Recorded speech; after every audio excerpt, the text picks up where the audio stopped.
ॐ श्री संकटनाशन स्तोत्रम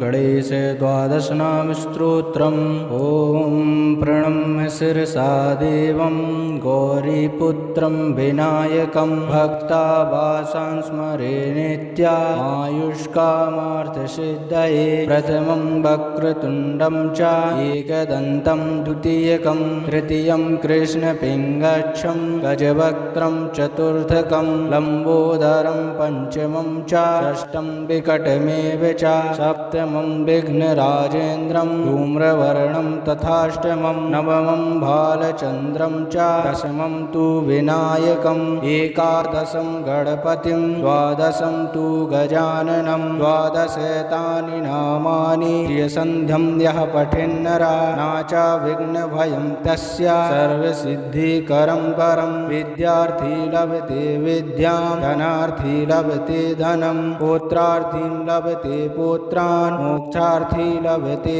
गतिं जपेत गणपतिस्तोत्रं षड्भिर्मासे फलं लभे संवत्सरेण सिद्धिं च लभते नात्र संशयः अष्टभ्यो ब्राह्मणेभ्यश्च लिखित्वा यः समर्पये तस्य विद्या भवेत् सर्वा गणेशस्य प्रसादितः। ॐ श्री नारद पुराणे षट्साङ्गनाशनं गणेशस्तोत्रं सम्पूर्णं श्री संकटनाशन स्तोत्रं गणेश द्वादशनाम स्तोत्रम् ॐ प्रणम्य शिरसा देवं गौरीपुत्रं विनायकं भक्तावासां स्मरे नित्यायुष्कामार्थसिद्धये प्रथमं वक्रतुण्डं च एकदन्तं द्वितीयकं तृतीयं कृष्णपिङ्गक्षं गजवक्त्रं चतुर्थकं लम्बोदरं पंचमं च षष्ठं विकटमेव च सप्तमं विघ्नराजेन्द्रं धूम्रवर्णं तथाष्टमं नवमं बालचन्द्रं च दशमं तु विनायकम् एकादशं गणपतिं द्वादशं तु गजाननं द्वादशेतानि नामानि प्रियसन्ध्यं यः पठेन्नरा न च विघ्नभयं तस्य सर्वसिद्धिकरं परं विद्यार्थी लभते विद्यां धनार्थी लभते धनं पुत्रार्थी लभते पुत्रान् मोक्षार्थी लभते गतिं जपेत गणपतिस्तोत्रं षड्भिर्मासे फलं लभे संवत्सरेण सिद्धिं च लभते नात्र संशयः अष्टभ्यो ब्राह्मणेभ्यश्च लिखित्वा यः समर्पये तस्य विद्या भवेत् सर्वा गणेशस्य प्रसादितः। ॐ श्री नारद पुराणे षट्साङ्गनाशनं गणेशस्तोत्रं सम्पूर्णं श्री संकटनाशन स्तोत्रं गणेश द्वादशनाम स्तोत्रम् ॐ प्रणम्य शिरसा देवं गौरीपुत्रं विनायकं भक्तावासां स्मरे नित्यायुष्कामार्थसिद्धये प्रथमं वक्रतुण्डं च एकदन्तं द्वितीयकं तृतीयं कृष्णपिङ्गक्षं गजवक्त्रं चतुर्थकं लम्बोदरं पंचमं च षष्ठं विकटमेव च सप्तमं विघ्नराजेन्द्रं धूम्रवर्णं तथाष्टमं नवमं बालचन्द्रं च दशमं तु विनायकम् एकादशं गणपतिं द्वादशं तु गजाननं द्वादशेतानि नामानि प्रियसन्ध्यं यः पठेन्नरा न च विघ्नभयं तस्य सर्वसिद्धिकरं परं विद्यार्थी लभते विद्यां धनार्थी लभते धनं पुत्रार्थी लभते पुत्रान् मोक्षार्थी लभते गतिं जपेत गणपतिस्तोत्रं षड्भिर्मासे फलं लभे संवत्सरेण सिद्धिं च लभते नात्र संशयः अष्टभ्यो ब्राह्मणेभ्यश्च लिखित्वा यः समर्पये तस्य विद्या भवेत् सर्वा गणेशस्य प्रसादितः। ॐ श्री नारद पुराणे षट्साङ्गनाशनं गणेशस्तोत्रं सम्पूर्णं श्री संकटनाशन स्तोत्रं गणेश द्वादशनाम स्तोत्रम् ॐ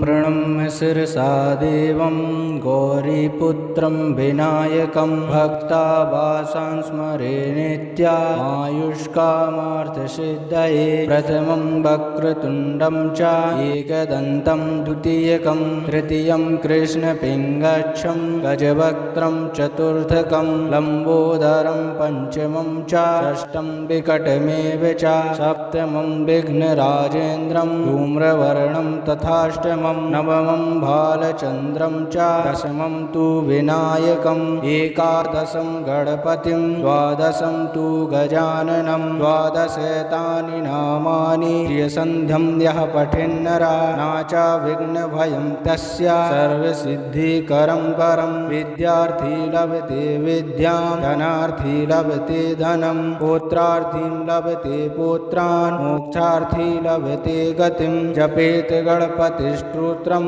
षड्भिर्मासे फलं लभे संवत्सरेण सिद्धिं च लभते नात्र संशया अष्टभ्यो ब्राह्मणेभ्यश्च लिखित्वा यः समर्पये तस्य विद्या भवेत् सर्वा गणेशस्य प्रसादितः। ॐ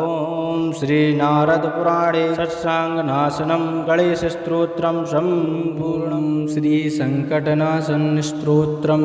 गणेश द्वादशनाम स्तोत्रम् ॐ प्रणम्य शिरसा देवं गौरीपुत्रं विनायकं भक्तावासान् स्मरे नित्यायुष्कामार्थसिद्धये प्रथमं वक्रतुण्डं च एकदन्तं द्वितीयकं तृतीयं कृष्णपिङ्गच्छं गजवक्त्रं चतुर्थकं लम्बोदरं पञ्चमं च षष्ठं विकटमेव च सप्तमं विघ्नराजेन्द्रं धूम्रवर्णं तथाष्टमं नवमं भालचन्द्रं च दशमं तु विनायकम् एकादशं गणपतिं द्वादशं तु गजाननं द्वादशेतानि नामानि प्रियसन्ध्यं यः पठेन्नरा नाचा विघ्नभयं तस्य सर्वसिद्धिकरं परं विद्यार्थी लभते विद्यां धनार्थी लभते धनं पुत्रार्थीं लभते पुत्रान् मोक्षार्थी लभते गतिं जपेत गणपतिस्तोत्रं षड्भिर्मासे फलं लभे संवत्सरेण सिद्धिं च लभते नात्र संशया अष्टभ्यो ब्राह्मणेभ्यश्च लिखित्वा यः समर्पये तस्य विद्या भवेत् सर्वा गणेशस्य प्रसादितः। ॐ श्री नारद पुराणे षट्साङ्गनाशनं गणेशस्तोत्रं सम्पूर्णं श्री संकटनाशन स्तोत्रं गणेश द्वादशनाम स्तोत्रम् ॐ प्रणम्य शिरसा देवं गौरीपुत्रं विनायकं भक्तावासान् स्मरे नित्यायुष्कामार्थसिद्धये प्रथमं वक्रतुण्डं च एकदन्तं द्वितीयकं तृतीयं कृष्णपिङ्गच्छं गजवक्त्रं चतुर्थकं लम्बोदरं पञ्चमं च षष्ठं विकटमेव च सप्तमं विघ्नराजेन्द्रं धूम्रवर्णं तथाष्टमं नवमं भालचन्द्रं च दशमं तु विनायकम् एकादशं गणपतिं द्वादशं तु गजाननं द्वादशेतानि नामानि प्रियसन्ध्यं यः पठेन्नरा नाचा विघ्नभयं तस्य सर्वसिद्धिकरं परं विद्यार्थी लभते विद्यां धनार्थी लभते धनं पुत्रार्थीं लभते पुत्रान् मोक्षार्थी लभते गतिं जपेत गणपतिस्तोत्रं षड्भिर्मासे फलं लभे संवत्सरेण सिद्धिं च लभते नात्र संशया अष्टभ्यो ब्राह्मणेभ्यश्च लिखित्वा यः समर्पये तस्य विद्या भवेत् सर्वा गणेशस्य प्रसादितः। ॐ श्री नारद पुराणे षट्साङ्गनाशनं गणेशस्तोत्रं सम्पूर्णम् ॐ श्री संकटनाशन स्तोत्रं गणेश द्वादशनाम स्तोत्रम् ॐ प्रणम्य शिरसा देवं